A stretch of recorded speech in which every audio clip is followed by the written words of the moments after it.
American Psycho is one of the most insane films I've ever seen. The style and the filmmaking is just as mental as our main character, Patrick Bateman. In this video we're going to talk about why it's still an enduring cult classic that still leaves you speechless over 20 years later. I like to dissect girls. Did you know I'm utterly insane? Great tan, Marcus. I mean, really impressive. Where do you tan? Salon.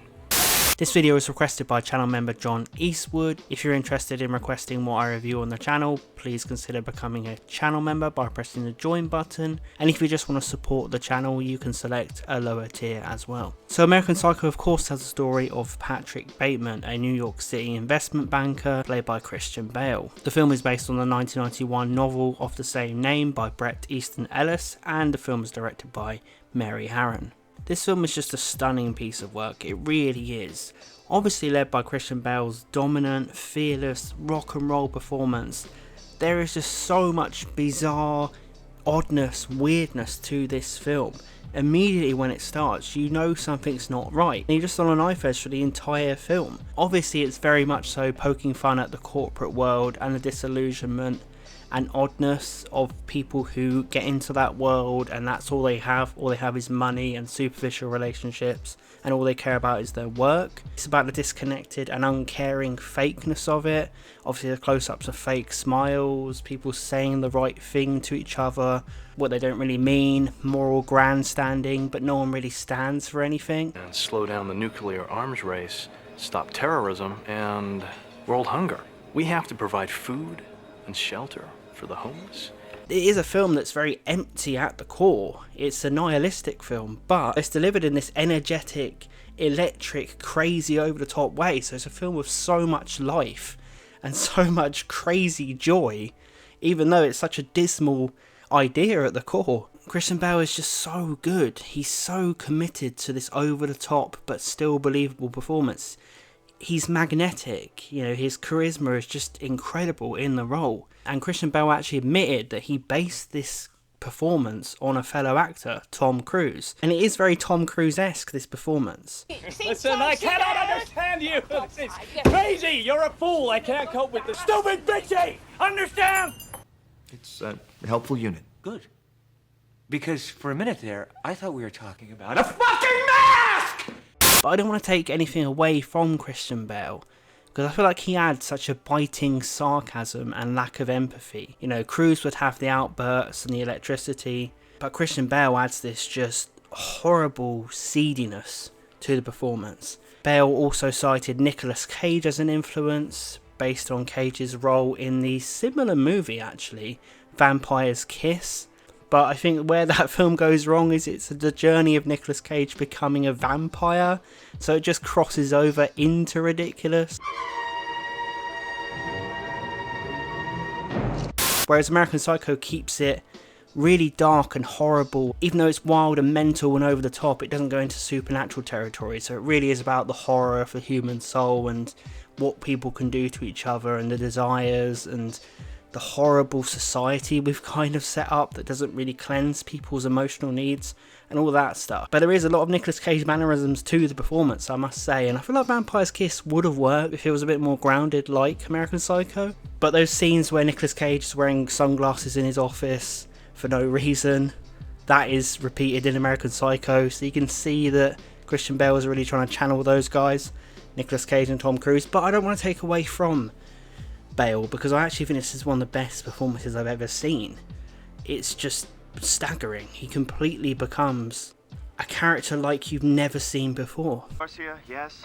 Yeah, can you take 2 tonight at, well, let's say 9 o'clock? Oh, we're totally booked. Really?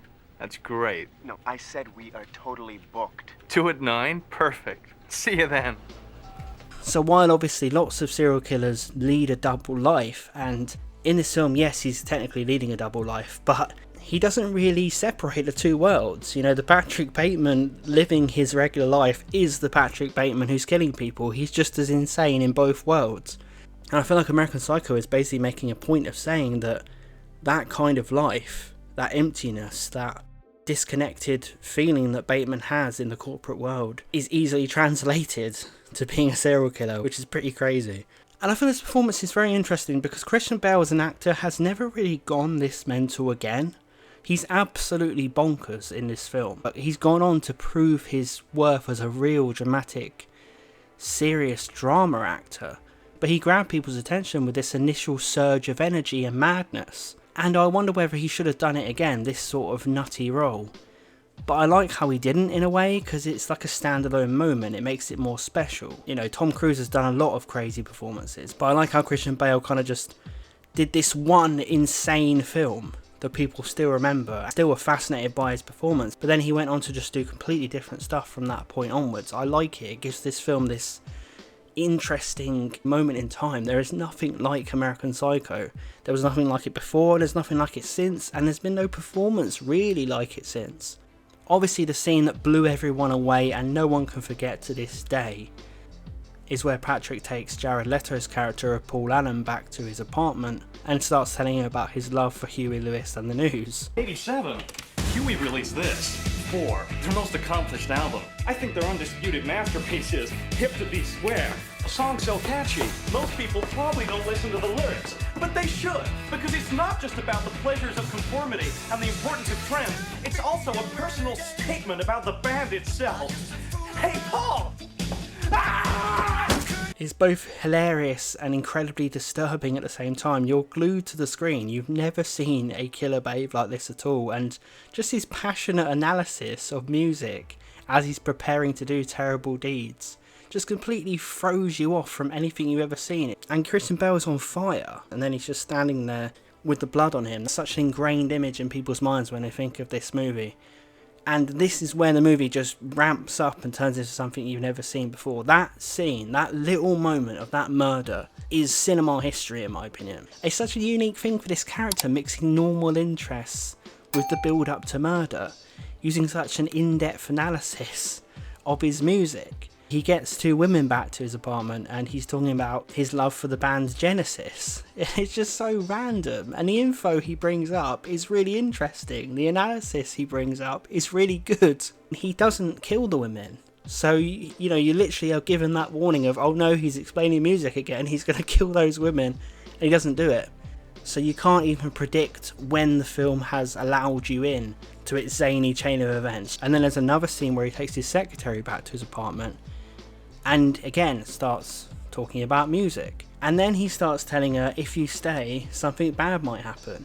And she thinks he's talking about if she stays, they'll get involved together and it will cause problems in each other's life. But it's not. There's 2 conversations going on. She's talking about a relationship. He's talking about something bad will happen, like I'm going to kill you.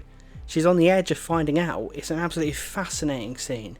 And another one of the scenes this film is really known for is when he has 2 women at his apartment and you don't think he's going to commit murder because these are the same women before that he took back and he didn't do anything. You really don't think he's going to do it. And then suddenly he's killing one of them, and then out of nowhere he is chasing one of the women with a chainsaw.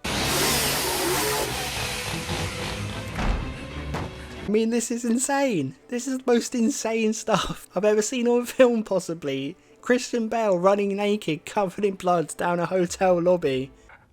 I'm a pretty, I guess I'm a pretty sick guy. Like I said, it's electric. The pace is incredible. The excitement and the creativity on display by the director is stunning. The film is a real achievement. The film is like nothing else to this day. And I absolutely adore American Psycho. Thanks for requesting this, John. Let me know what you think of this film in the comments below. If you enjoyed this video, please consider subscribing for more cult and classic movie reviews, analysis and retrospectives. And I will see you guys next time.